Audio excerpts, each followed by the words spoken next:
Look at this city. Strong walls, tall towers, safe behind thick stone for over 1,000 years. Nobody could ever break through. Nobody. But then one morning, everything changed. The ground started shaking. Thunder filled the sky, not from rain, from something worse, from weapons bigger than anything the world had ever seen before. And then, ships started sailing across dry land. Yes, you heard that right. Ships, on land. 10 times more enemies than defenders. A city trapped. No way out. No help coming. Would the old ways win, or would something new destroy everything? But before we see how this impossible story ends, hit that like button right now, subscribe to the channel, and drop a comment telling me, have you ever heard about ships sailing on land before? Let's get into it. This was not just any city. This was Constantinople. Think about the most important place you know. Now make it 10 times more important. That was Constantinople, built in the year 330 by a king named Constantine the Great. For over 1,100 years it stood as the capital of the Byzantine Empire, the last piece of the Roman Empire still alive. This city sat right between two worlds, Europe on one side, Asia on the other. Whoever owned this city controlled everything: trade, money, armies, power over 2 entire continents. For hundreds of years, both Christian kings and Muslim rulers dreamed about taking it. They all wanted it, but nobody could get it. The walls were too strong, the defences too smart, until 1453, when a young man named Mehmed decided he would be the one to finally break those walls. And if Constantinople fell, the entire world would change forever. The way people fought wars would change. The way empires rose and fell would change. Everything. By the year 1453, the Byzantine Empire was dying. Once upon a time, it stretched across the whole Mediterranean Sea, from coast to coast, millions of people, hundreds of cities. But now, it was just one city, Constantinople, and a few small towns nearby. That's it. Only about 50,000 people lived there, maybe less. The big houses were empty, the markets were quiet, food was running out. But the people still had hope, because they had something special. Those walls, the Theodosian Walls, 3 layers of protection, 6 kilometers long, built hundreds of years ago to stop anyone from getting in. Huns tried to break through, failed. Persians tried, failed. Arabs tried, failed. Even Crusaders tried, failed. For 1,000 years, nobody could break those walls. They were the strongest walls ever built. The people believed God himself protected them. To the Christians living there, Constantinople was more than just a city. It was the last stronghold of their faith in the East, the final memory of the Roman Empire, the place where their ancestors had lived and died for over 1,000 years. Across the water, a young man was watching and planning. His name was Mehmed II. He became Sultan of the Ottoman Empire when he was only 21 years old. Some people thought he was too young, too weak. They laughed at him. They said he would fail just like everyone else. But Mehmed was different. He was smart, he was patient, and he had something nobody else had before. A dream. No, more than a dream. An obsession. He believed in an old prophecy. An old story that said one day, a great Muslim ruler would take the city of Constantine, would claim it for Islam, would become the greatest conqueror in history. Mehmed decided that ruler would be him, but it wasn't just about religion, it was about power. If he could take Constantinople, he would control all the trade between East and West. The Ottoman Empire would become the most powerful empire on earth, richer than any kingdom, stronger than any army. Every night, Mehmed studied maps. He read old battle reports. He learned from every failure of the past. He asked himself one question over and over. What did they all do wrong? And how can I do it right? Mehmed prepared for war like nobody had ever prepared before. First, he gathered his army, between 80,000 and 100,000 soldiers, maybe more, cavalry riders, fast and deadly, infantry fighters, brave and strong, archers, skilled with their bows, and his most special troops of all, the Janissaries. These were soldiers taken as young boys and trained their entire lives to be perfect warriors. They feared nothing. They obeyed every command. They were the most dangerous fighters in the world. But Mehmed's real weapon wasn't his soldiers. It was something new, something terrifying, something that would change war forever. Gunpowder. Mehmed found a man named Orban, a Hungarian engineer, a genius who could build weapons. Here's the crazy part. Orban tried to sell his weapons to Constantinople first, to Emperor Constantine XI, the ruler of the city. He said, "Pay me, and I'll build you the biggest cannons in the world." But Constantine was poor. He couldn't afford it. So he sent Orban away. Big mistake. Orban went straight to Mehmed, and Mehmed said yes immediately. Orban built something incredible, something monstrous, the Great Bombard, a bronze cannon, over 8 meters long, firing stone balls that weighed nearly half a ton, each one. When it fired, the ground shook like an earthquake. The sound could be heard for miles. The stone balls could smash through any wall ever built. This was technology that nobody had ever seen before. This was the future. And Constantinople's walls, those ancient, mighty walls, were about to meet it. Inside the city, Emperor Constantine XI walked along the walls, checking, preparing, praying. He knew what was coming. Everyone knew. His army? Only 7,000 to 8,000 men, that's all, against an army 10 times bigger, against weapons nobody had ever fought before. But Constantine had brave men. 2,000 of them were Genoese mercenaries, professional soldiers from Italy, led by a man named Giovanni Giustiniani, a brilliant commander who knew how to defend cities. Wherever the fighting got worst, Giustiniani would be there, leading, fighting, inspiring. And they had those walls, those legendary unbreakable walls, the Theodosian Walls, 3 layers, inner wall, outer wall, moat. For a millennium, these walls had protected the city. Every enemy who came had given up or died trying, but this time was different. This time the enemy had cannons, Old World versus New World, stone and sword versus fire and gunpowder, iron will versus iron cannonballs. In April 1453, the Ottoman army appeared. First you saw the dust, a huge cloud on the horizon, getting closer, getting bigger. Then you saw the tents, thousands and thousands of them, covering the ground like a sea of cloth. Then you saw the soldiers, so many that you couldn't count them all. They looked endless, like waves in the ocean, just keep coming and coming. And then you saw the cannons. The defenders stood on their walls and stared. They had never seen anything like this. On April 6th, the earth started shaking. Boom! The first cannon fired. A massive stone ball flew through the air, higher than the tallest tower. Then it started falling, faster and faster. Crash! It hit the wall. Dust exploded everywhere. Chunks of stone flew in all directions. For the first time in 1,000 years, the walls were hurt. The defenders looked at each other, fear in their eyes. This was new. This was dangerous.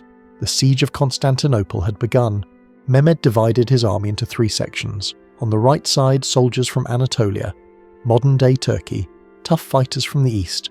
On the left side, troops from the Balkans, warriors from Europe, different lands, same goal. In the centre, facing the strongest part of the walls, stood the Janissaries, the elite, the best, the ones who never ran away. Behind them, the Great Bombard was rolled into position. It was so huge that 60 oxen had to pull it. 60, just to move it. Every time it fired, the whole world seemed to shake. The sound was like God himself was angry. Mehmed also controlled the sea. More than 100 warships gathered in the waters around the city, blocking every escape route. But the Byzantines had a trick, a secret weapon, a massive iron chain. This chain stretched across the mouth of the Golden Horn harbour, the entrance to the safest part of the city's waterfront. As long as that chain held, Ottoman ships couldn't get inside. The weakest walls would stay safe. Inside the city, Constantine walked among his men. talking to them, encouraging them. "We are few," he said, "but we are brave. We have God. We have these walls. We will hold." The soldiers nodded, but deep down everyone wondered the same thing. How long could they last? Days turned into weeks. Every day the same nightmare. Morning comes. The cannons start firing. Boom! Boom! Boom! Stones crash into the walls. Each hit tears away chunks of ancient brick. Dust fills the air. People cough and cry. By afternoon, holes start appearing, big enough for men to climb through. Night falls, the cannons stop, but the work doesn't. The defenders rush to the breaches, carrying wood, carrying dirt, carrying stones, anything they can find. They work all night, filling the holes, patching the walls. Some men carry supplies, some men watch for attacks, some men pray. Everyone is exhausted, everyone is hungry, everyone is scared, but they keep working. Then morning comes again, and the cannons start firing again. Boom! Boom! Boom! The same holes they just fixed, destroyed again. Mehmed's soldiers tried attacking at night too. Ladders slam against the walls, soldiers climbing, screaming, fighting. The defenders throw rocks down, pour boiling oil, shoot arrows, push the ladders back. Men fall, men die. Both sides. When the sun rises, the ground is covered with bodies, but the city still stands. Barely, but still standing. Mehmed didn't care. He had time. He had supplies. He had more soldiers than Constantinople had people. Every cannon shot made the walls weaker. Every attack made the defenders more tired. Slowly, day by day, the ancient fortress was crumbling. On April 20th, something amazing happened. The defenders on the walls started shouting, pointing at the sea. Ships! Christian ships coming to help. 3 small supply ships, protected by 1 large Byzantine vessel, sailing toward the city. But between them and safety, dozens of Ottoman warships, a whole blockade. Everyone watched, holding their breath. The Ottoman ships attacked, surrounding the Christian ships, trying to capture them. But the Christian captains were brave and smart. They fought back, ship against ship, ramming, boarding, sword against sword. For hours the battle raged on the water. Finally, incredibly, the Christian ships broke through. They sailed past the Ottoman fleet. They reached the Golden Horn. They made it. The city exploded with joy. Church bells rang. People cheered. They hugged each other. Some cried with happiness. For one moment they had hope again. Real hope. But Constantine knew the truth. The ships brought some food, some weapons, a few soldiers, but no army was coming, no great fleet, no rescue. They were still alone, still surrounded, still doomed. By late April, everyone understood.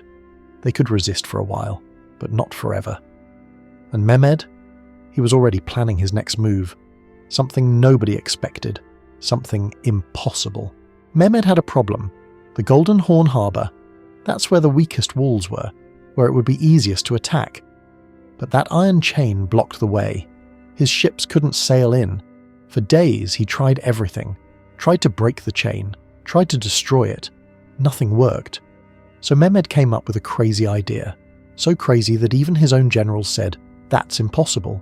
He said, "If my ships can't sail into the harbour, then I'll carry them over the land." Everyone thought he was joking. He wasn't. Mehmed ordered his men to cut down trees, build a path, a wooden road over the hills north of the Golden Horn.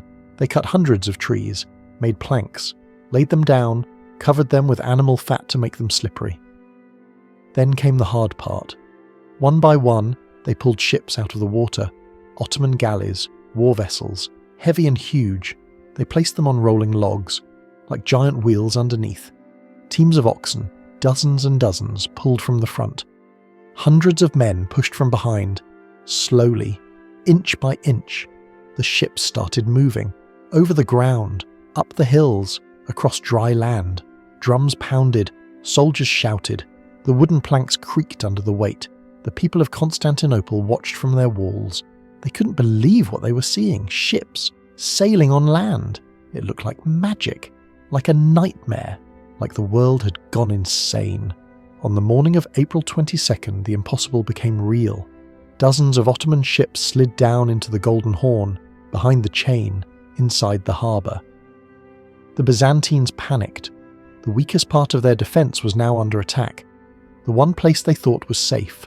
Constantine and Justiniani rushed to move men, move weapons, cover the harbour walls. Fights broke out on the water, small battles between ships, but the damage was done. Not just physical damage, psychological damage. For the first time, the people realised the truth. They were completely surrounded. No safe place left, no gap in the Ottoman net. The noose was tightening. By early May, the siege turned into pure horror. Every single day, the cannons fired. Boom, boom, boom! The stones smashed into the walls, breaking them apart, bit by bit. And every night, the defenders worked like slaves, filling the holes, patching, repairing, trying to keep the walls standing for just one more day. On May 7th, Mehmed launched a massive attack.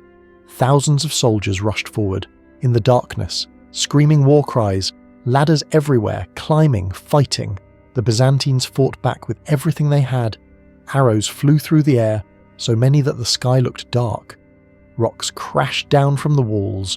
Boiling oil poured onto the attackers. In the torchlight you could see shadows fighting, swords flashing, blood everywhere. At one breach the Janissaries came, marching in perfect lines, shields raised, chanting. They didn't run, they didn't panic, they just kept coming, like a machine, like death itself walking forward. On the walls, Justiniani and his men fought like demons, hacking with swords, stabbing with spears, pushing ladders back. Men fell into the darkness below, screaming all the way down. The battle lasted all night. When morning came, the ground was covered with bodies, hundreds of dead, maybe thousands, but the city still held, still stood.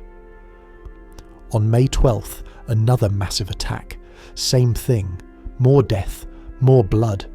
But still, Constantinople survived. Inside the city, people prayed constantly. In the Hagia Sophia, the great church, thousands gathered.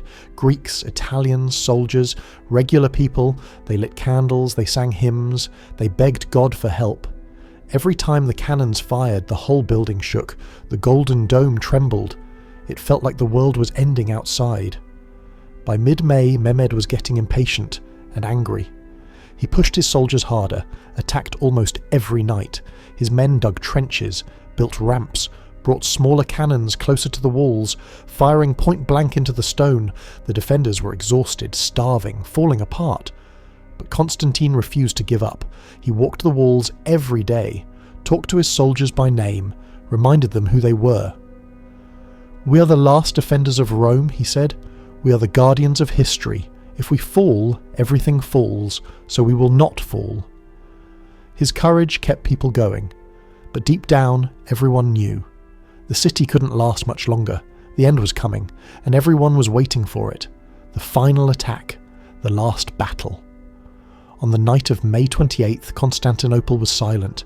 No cannons, no attacks, just quiet. Everyone knew what this meant. Tomorrow, the final assault would come tomorrow. In the Hagia Sophia, the great church, something incredible happened. For years, the Greeks and the Italians had been fighting, arguing about religion, about who was right, about old disagreements. But on this night, none of that mattered anymore. Thousands of people came together, Greeks, Latins, Orthodox, Catholic, soldiers, civilians, rich, poor, all of them, together. They prayed, they cried, they hugged each other. For one night, old hatreds were forgotten. Old arguments didn't matter, they were just human beings, facing the end together. Some people confessed their sins. Some people said goodbye to loved ones. Some people just sat in silence, holding hands. Emperor Constantine was there too, praying with his people, just another man facing death. Nobody slept that night. Outside the walls, the Ottoman army was preparing too, sharpening swords, checking armour, making ready. The moon rose, the stars came out. The night passed slowly, and everyone waited for dawn. May 29th, 1453. Dawn. The storm began. Drums, louder than thunder.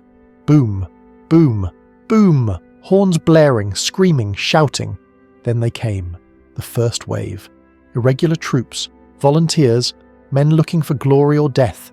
They ran at the walls, climbing, shouting, fighting. The defenders cut them down. Arrows, rocks, swords.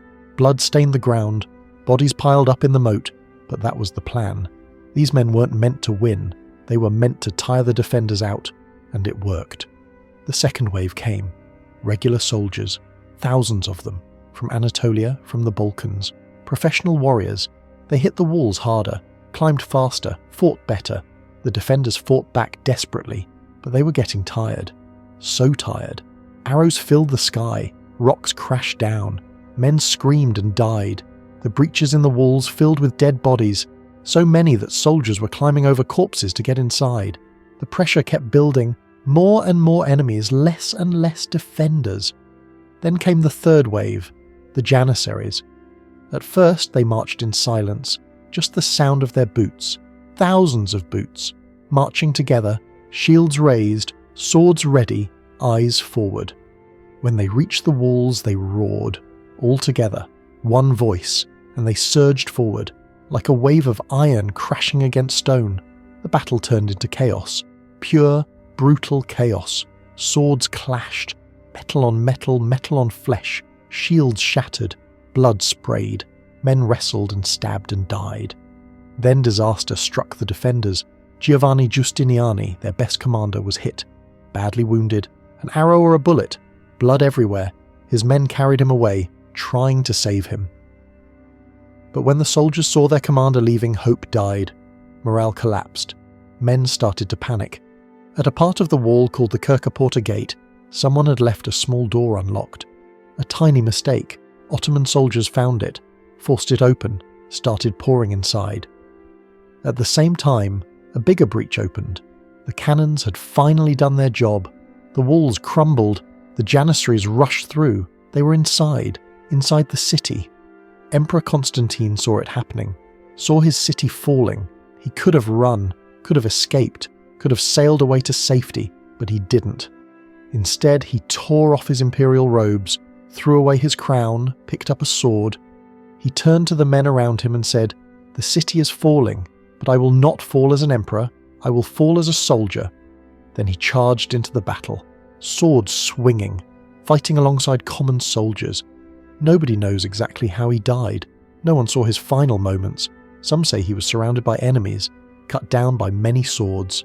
Some say he fought until the very end, taking enemies with him. All we know is that he disappeared into the chaos of battle and was never seen again. By mid-morning it was over. Ottoman banners rose above the towers, the crescent moon flag waving in the wind. Soldiers poured through the streets. The gates were thrown open wide. After more than 1,000 years of standing strong, the city had fallen. The Byzantine Empire was dead. As the sun rose higher on May 29th, everything changed. The banners of the crescent moon flew above Constantinople, the city that had stood for over 1,000 years, gone, conquered. For 3 days, as was the custom of war, the Ottomans took their prize. They looted churches, took treasures, claimed houses. The cries of the people filled the streets. Some were killed, some were enslaved, some managed to hide.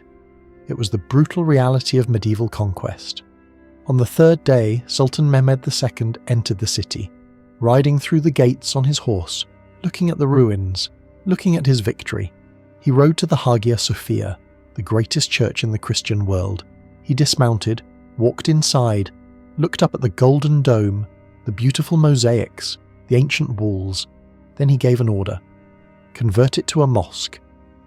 In that moment, Mehmed became known to history as Mehmed the Conqueror, Mehmed Fatih, the man who did what no one else could do. Constantinople became the Ottoman capital. Later, people would call it Istanbul.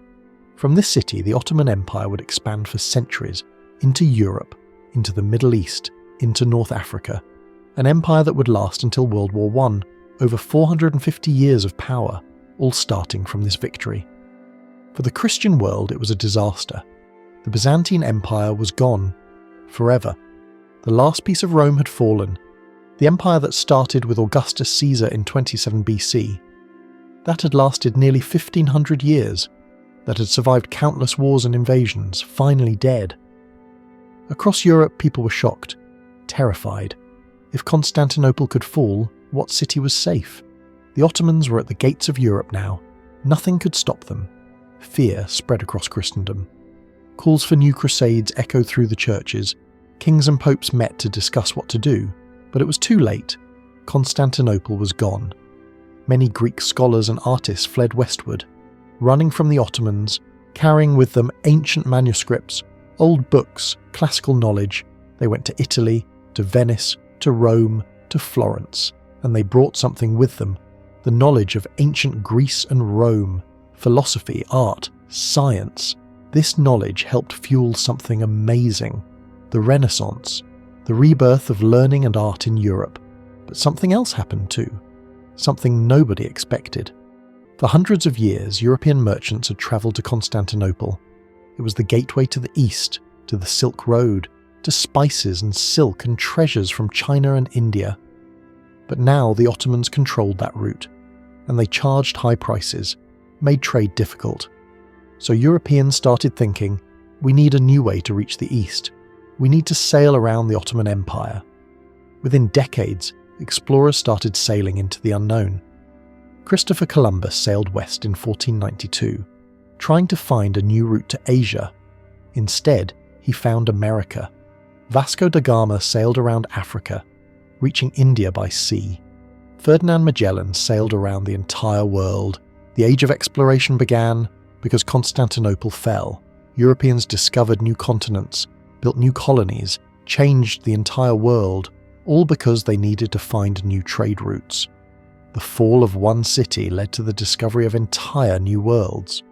May 29, 1453 wasn't just the end of Constantinople, it was the end of the Middle Ages. Think about it. For 1,000 years, castles and walls protected cities, knights and swords won battles, armour made you safe. But on this day, everything changed. Gunpowder won, cannons broke walls that had stood for centuries, technology defeated tradition. The old world of stone and sword ended, the new world of fire and gunpowder began. Empires would rise and fall differently now. Wars would be fought differently. Power would come from technology, not just bravery. The medieval era ended, the modern era began. One city, one battle, one day that changed everything. Today, if you visit Istanbul, you can still see the history. The walls still stand, broken in places, damaged by those ancient cannons, but still there. The Hagia Sophia still rises above the city. First a church, then a mosque, now a museum, now a mosque again. A symbol of changing times. The old Byzantine palaces are ruins, but you can visit them, walk where emperors walked. In Greece, Constantine XI is remembered as a hero, a saint. The last emperor who chose to die with his city rather than run away. They call him the Marble Emperor. Legend says an angel turned him to stone and hid him in a cave. One day, the legend says, he will wake up and return. It's just a story, but it shows how much people remember, how much they honour his courage. The fall of Constantinople teaches us something important. Nothing lasts forever, no matter how strong, no matter how protected, no matter how many years something has survived. Change is always coming. New technology, new ideas, new ways of doing things. Those walls stood for 1,000 years. Everyone thought they would last forever, but they didn't. The Byzantine Empire seemed eternal. It wasn't. On May 29th, 1453, the old world died, and a new world was born. From the ashes of one empire, others rose. From one ending, new beginnings came. The Middle Ages ended, the Renaissance began. The age of exploration started. The modern world was born, all from one siege, one battle, one impossible plan to drag ships over mountains. History turned, and nothing was ever the same again.